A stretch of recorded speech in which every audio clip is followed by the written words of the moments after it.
झारखंड से बीजेपी के सांसद निशिकांत दुबे ने जो दावे किए हैं मुस्लिमों की आबादी बढ़ने से जुड़े हुए झारखंड में बांग्लादेशी घुसपैठ का आरोप लगा रहे हैं और मांग कर रहे हैं केंद्र शासित प्रदेश बनाने की। बंगाल, बिहार और झारखंड के कुछ हिस्सों को मिलाकर इस पर बात करने के लिए मेरे साथ इमरान प्रताप गढ़ी जी हैं, कांग्रेस के सांसद। निशिकांत दुबे का आपने बयान सुना है, वो कह रहे बांग्लादेशी घुसपैठ हो रही है, मुस्लिमों की आबादी बढ़ रही है, आदिवासियों की घट रही है और अब वो एक यूनियन टेरिटरी की मांग कर रहे हैं बंगाल, बिहार, झारखंड के कुछ इलाकों को मिलाकर। क्या आप उन्हें कहें? देखिए, निशिकांत दुबे जी पहली बात तो झूठ बोल रहे हैं, दूसरी बात नफरत में डूबा हुआ आरोप लगा रहे हैं।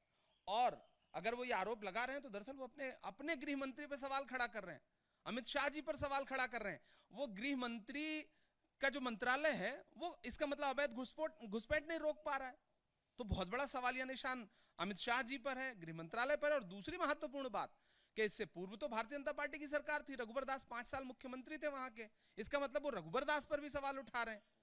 और अब ये कि यूनियन टेरिटरी बना दो, जहां जहां भाजपा न जीते वहां वहां यूनियन टेरिटरी बना दो। चूंकि सीमांचल में कांग्रेस पार्टी और आरजेडी के एमपीज जीत गए, चूंकि बंगाल में ममता बनर्जी जीत गई, आपकी दाल नहीं गली वहां पर, चूंकि झारखंड में दुमका और राजमहल जेएमएम जीत गई, तो यूनियन टेरिटरी बना दो। ये सबसे अच्छा तरीका है। संविधान को कुचलो, राज्यों के अधिकार छीनो, फेडरलिज्म को गोली मारो और यूटी बना दो, यहां से कंट्रोल करो।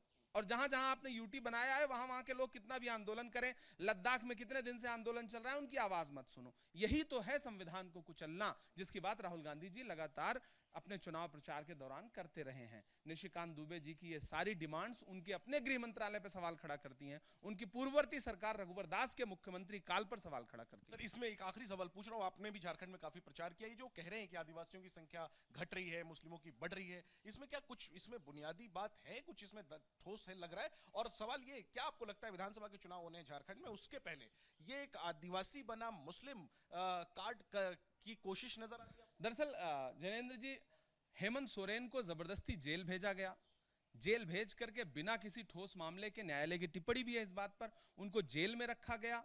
और जब वो जेल से छूट के लौटे हैं तो आदिवासियों में जो गुस्सा है भारतीय जनता पार्टी के खिलाफ, उसको डिरेल करने के लिए इस तरह से बातें की जा रही हैं। क्योंकि राजमहल हो, दुमका हो, एकजुट होकर के आदिवासियों ने, पिछड़ों ने, दलितों ने, अल्पसंख्यकों ने इंडिया गठबंधन को वोट दिया है। उस एकजुटता से बौखलाई हुई भाजपा इस तरह के आरोप लगा रही है। ठीक है, शुक्रिया इमरान बात करने के लिए। तो सीधे तौर पर कांग्रेस खारिज कर रही है निशिकांत दुबे की बातों को, आरोपों को और मांग को, और साथ में पलटवार ये कि निशिकांत दुबे की बात अगर सही है तो फिर तो ये सवाल उठता है केंद्र सरकार पर, क्योंकि बीते 10 सालों से केंद्र में बीजेपी की सरकार है।